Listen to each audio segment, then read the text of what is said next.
G7 foreign ministers are gathering in the English city of Liverpool. On the table, a host of issues, from post-pandemic economic recovery to Russia's military build-up on its Ukrainian border. And for the first time, ASEAN leaders have been invited as the G7 looks to balance China's growing influence in the region. Giles Gibson joins us live now from Liverpool for more on this. Giles, why is ASEAN important to the G7?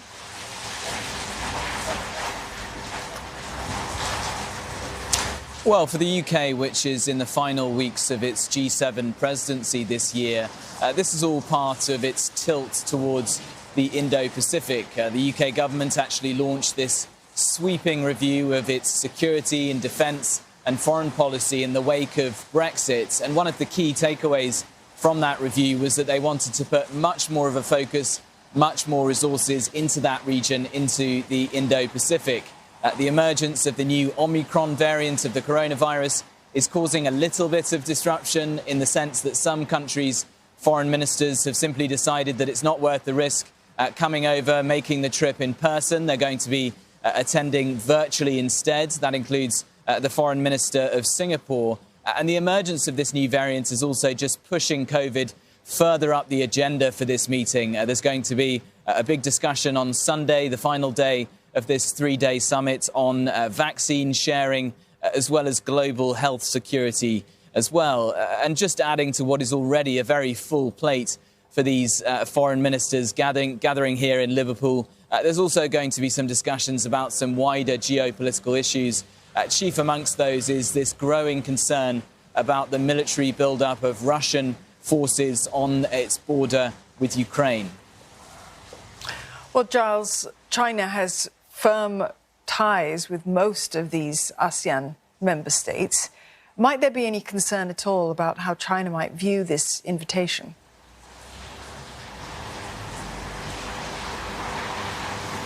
Well, the UK Foreign Secretary Liz Truss actually gave a speech outlining her foreign policy vision, if you like, in the build-up to this meeting here in Liverpool. And in that speech, she talked about creating a network of liberty amongst other democracies around the world. She said that the G7 make up half of global GDP, and of course said that if you add in the ASEAN countries, that number gets even higher. She didn't specifically mention China in that section of this speech, but certainly the subtext of what she was saying was pretty clear.